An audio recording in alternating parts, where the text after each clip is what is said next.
Hello, আজকে আমরা একটা সাম নিয়ে এসেছি। এই সামটা কিন্তু কুলম্বস ল এর বেসিসের উপরে।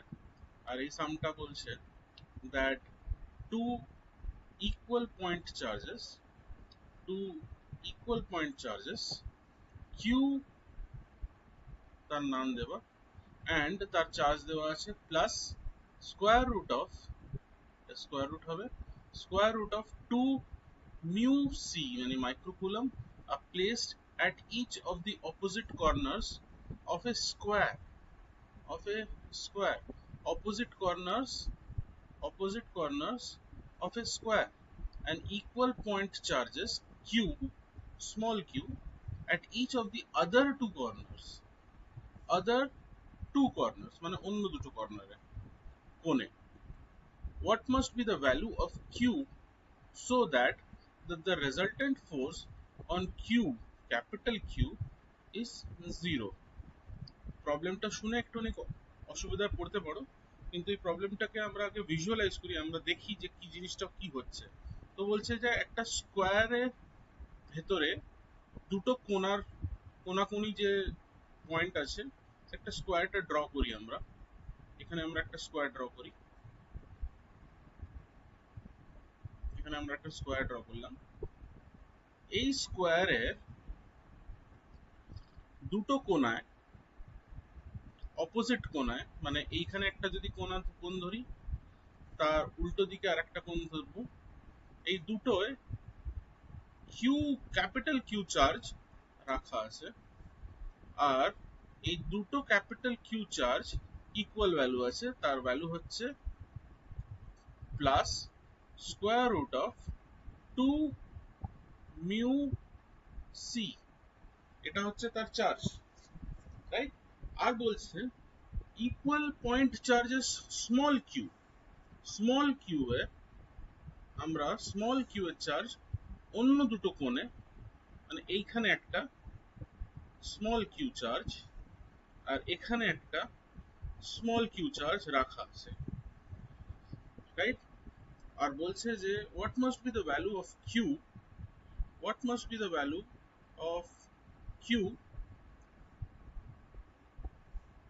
of q so that the resultant force on capital Q is 0 তো প্রথম জিনিস আমাদেরকে জানতে হবে যে এটা বলছে যে ক্যাপিটাল কিউ আর কিউ এর মাঝখানে ফোর্স এক্সিস্ট করলে এরম ইকুয়েশনটা তৈরি করতে হবে যে দুটো ইকুয়াল অ্যান্ড অপোজিট ফোর্সেস তার মানে হচ্ছে যে ফোর্স ডিউ টু দিস এই ছোট কিউ আর এই ছোট কিউ অন ক্যাপিটাল কিউ আর force due to this Q on this Q should be equal মানে দুটোই ইকুয়াল থাকা উচিত সেটা আমাদেরকে বুঝতে হবে কিন্তু তার আগে আমাদেরকে যাওয়ার আগে সেই জিনিসটা পৌঁছানোর আগে আমাদেরকে আগে জানতে হবে যে এই কিউতে এই পয়েন্ট কিউতে এটাকে যদি পয়েন্ট এ বলি রাইট এই পয়েন্টটাকে আমি যদি বি বলি এই পয়েন্টটাকে আমি যদি সি বলি আর এই পয়েন্টটাকে আমি যদি ডি বলি তো পয়েন্ট এ তে যে কিউ চার্জটা আছে এই চার্জটা থেকে পয়েন্ট সি তে যে কিউ চার্জটা আছে কত দূরত্ব আছে আমরা প্রথমে অ্যাজিউম করে নেব যে এই স্কোয়ারের প্রত্যেকটা সাইডের ডিসটেন্স বা লেন্থ এ হবে যদি তাই হয় তাহলে এখানে একটা ডায়াগোনাল যে ডিসটেন্সটা আসবে এই ডায়াগোনাল ডিসটেন্সটা যেটা আসবে এটা অবশ্যই এটাও যদি এ হয় তাহলে আমাদের পাইথাগোরাস থিওরেমে কি হবে আমাদের এই হাইপোটেনিউসের ভ্যালু আসবে square root of A square plus A square তাহলে এটা আসবে square root of two A তাহলে এটা ভ্যালুটা আসবে square root of two A তাহলে পয়েন্ট এ থেকে পয়েন্ট সি অবধি দূরত্ব হচ্ছে square root of two A right এই জিনিসটা আমরা বুঝতে পারছি চলো এরপরে আমরা দেখব যে পয়েন্ট এ তে যে কিউ চার্জটা আছে সেই কিউ চার্জের জন্য পয়েন্ট সি তে কিউ চার্জের কাছে যে পয়েন্টটা আছে, পয়েন্ট সি তে যে কিউ চার্জটা আছে আর পয়েন্ট এ তে যেটা আছে, তার এই দুজনের ইন্টারঅ্যাকশনে যে ফোর্সটা লাগবে, as per Coulomb's law it will be on the line connecting the two charges, মানে এই লাইনের ওপরেই চার্জটা থাকবে। এবার যেহেতু এই দুটোই charge plus square root of 2 mu C আছে, তাহলে এই যে পজিটিভ চার্জটা আছে এটা কোন দিকে থাকবে, রিপেল করছে, তার মানে এই চার্জটা এই দিকে থাকবে। ওকে, তাহলে এই চার্জটাকে আমরা ক্যাপিটাল এফ বলে দিই, সরি এই ফোর্সটা যেটা লাগছে সেটা কিন্তু পয়েন্ট কিউ তে, পয়েন্ট এ তে যে কিউ চার্জটা আছে তার জন্য উল্টো দিকে লাগছে, যেহেতু এটা দুটোই, এই কিউ আর এই কিউ দুটোই কিন্তু same charge, square root of 2 mu C, right? তো এই যে এফ যে চার্জটা আছে এটা কিন্তু ওই ডায়াগোনালেই লাগছে। এইবার পয়েন্ট কিউ তে স্মল কিউ পয়েন্ট বি আর স্মল কিউ পয়েন্ট ডি থেকে কিছু চার্জ লাগছে, কিছু চার্জ আসছে। এই যে চার্জ, যে এই চার্জের জন্য যে ফোর্সটা লাগছে পয়েন্ট কিউ তে, সেটা কিন্তু আমাদেরকে খুঁজতে হবে, সেটা আমরা জানি না। তো সেটা আমরা দেখে নিই যে এই পয়েন্ট এ তে যে ক্যাপিটাল কিউ আছে এর উপরে এই কিউটা পয়েন্ট বি এর জন্য যে ফোর্সটা লাগছে সেই ফোর্সটা এই ডিরেকশনে লাগছে, আমরা অ্যাজিউম করে নিচ্ছি, রাইট? আর আমরা অ্যাজিউম করছি যে পয়েন্ট এ তে যে ক্যাপিটাল কিউ আছে তার উপরে small Q at point D, তার জন্য একটা ফোর্স লাগছে নিচের দিকে, এই দিকে, ওই স্কোয়ারের লাইনের উপরে। এই চার্জটা, এইখানে যে ফোর্স লাগছে সেটাকে আমরা F1 বলে দিই, এখানে যে চার্জটা, এইখানে যে ফোর্সটা লাগছে সেটাকে আমি বলে দিই F2। এবার আমরা বলতে চাই, এবার খুঁজতে চাই যে ক্যাপিটাল এফ এর ভ্যালুটা কত। ক্যাপিটাল এফ এর ভ্যালু যদি আমরা খুঁজতে চাই তো আমাদেরকে কুলম্বস ল কি বলে? কুলম্বস ল বলে যে the force, Coulombian force acting at point A due to charge q from point C, তার জন্য যে ফোর্সটা লাগছে পয়েন্ট এ তে সেটা হবে F equals to 1 by 4 pi epsilon naught q square, capital Q square, q q দুটো হয়ে যাবে, divided by square root of 2a, square root of 2a the whole square, সেটাকে আমরা কিরম ভাবে লিখি, 1 by 4 pi epsilon naught q square by 2a square. Okay, তাহলে এটা আমরা একটা ফোর্স পেয়ে গেছি।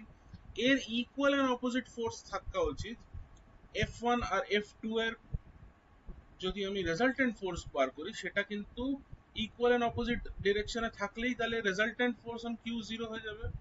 তার মানে F1 আর F2 এর রেজাল্টেন্ট ফোর্স কোন ডিরেকশনে থাকবে? F1 and F2 এর রেজাল্টেন্ট ফোর্স এই ডিরেকশনে থাকবে। this this is the resultant force. So আগে আমরা F1 আর F2 এর ফোর্স কত আছে সেটা ক্যালকুলেট করি। ওকে, F1 এর উপরে ফোর্স লাগছে 1 বাই 4 পাই এপসিলন নট, কি হবে, capital Q small Q by A square, কারণ এখানে তো ডিস্টেন্স এ স্কোয়ারের আছে। সিমিলারলি F2 এর ভ্যালুও কিন্তু সেম থাকবে,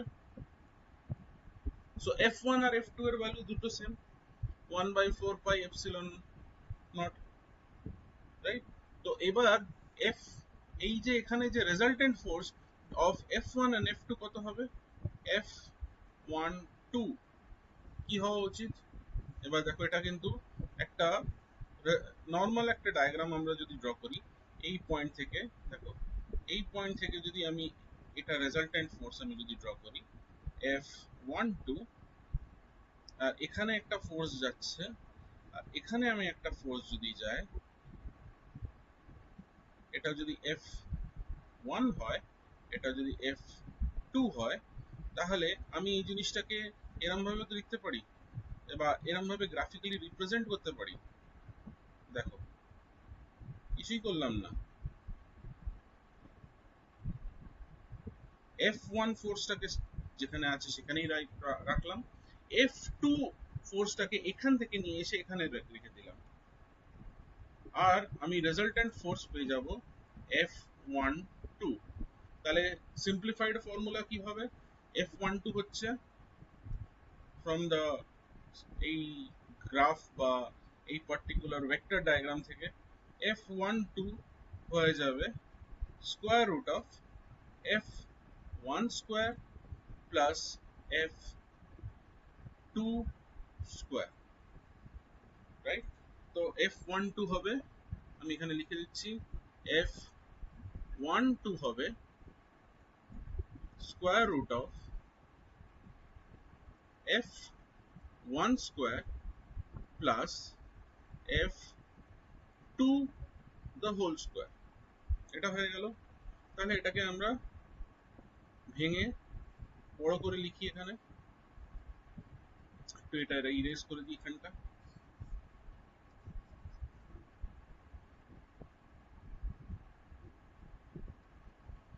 এটা আমি ইরেজ করে দিই এখানে।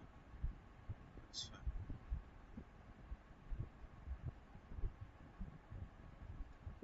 ওকে, ইরেজ হচ্ছে না, ঠিক আছে, যাকে আমরা এখানে ড্র করি। এখানে আমরা লিখি 1/4 pi epsilon nought capital Q small Q by A square. এটা টোটাল একটা স্কোয়ারের ভেতরে আছে,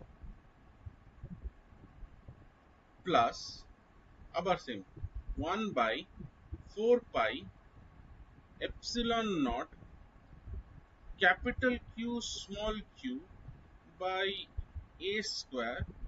এটাও কিন্তু টোটালি আমার স্কোয়ারের ভেতরে আছে, এটাকে টোটাল স্কোয়ার রুটের ভেতরে। এটাকে যদি আমি এক্সপান্ড করে দিই তাহলে আমি কি পাবো? আমি পাবো F12, যদি আমি ওটাকে আবার সলভ করি, square root of 1/4 pi epsilon nought, এটা কমন নিয়ে নিলাম স্কোয়ারটাকে, আর ব্র্যাকেটের ভেতরে কি দিলাম দেখি, আমরা ব্র্যাকেটের ভেতরে কি দিতে পারি, এই এইটা প্লাস এইটা ব্র্যাকেটে দিতে পারি কারণ বাকিটা কমন নিয়ে নিয়েছি। So capital Q small Q by A square plus capital Q small Q by A square, এটাকে আমরা হোল স্কোয়ার করে দিলাম টোটাল স্কোয়ার রুটের ভিতরে। এবার এটাকে আমরা বাইরে নিয়ে আসতে পারি, তাহলে এটাকে আমরা বাইরে নিয়ে আসলে এটা 1/4 পাই এপসিলন নট হয়ে গেল। এবার স্কোয়ার রুটের ভেতরে এসে গেল, কি আসলো? 2q small Q by A square the whole square, ঠিক না? দেখি, ওকে, বুঝতে পেরেছো? এবার আমরা বুঝতে পারছি কি করছি। সো এটাকে আমরা স্কোয়ার রুটটা বেরিয়ে যাবে, ওকে, আর আমাদের কাছে কি আসবে? আমাদের কাছে আসবে 1/4 pi epsilon nought square root of 2q Q by A square, এটা এসে গেল। না, আমাদের ইকুয়েশনটা, মেন ইকুয়েশনটা কি ছিল? হওয়া উচিত দ্যাট এফ এইটা should be equal to minus of this, তাহলেই তো রেজাল্টেন্ট হবে। মানে আমাদের মেন ইকুয়েশনটা থাকবে মাইনাস অফ F12, ওকে। তো আমাদের কাছে একটা ভ্যালু আছে আর হাতে, এইটা, সেকেন্ড ভ্যালুটা আমরা পেয়ে গেছি এইটা। এবার দেখো, তাহলে F equals to minus F12 তাহলে কি হচ্ছে 1/4πε0 কাট হয়ে যাবে q square by 2a square equals to minus of square root of 2 q q by a square এটা কাট হবে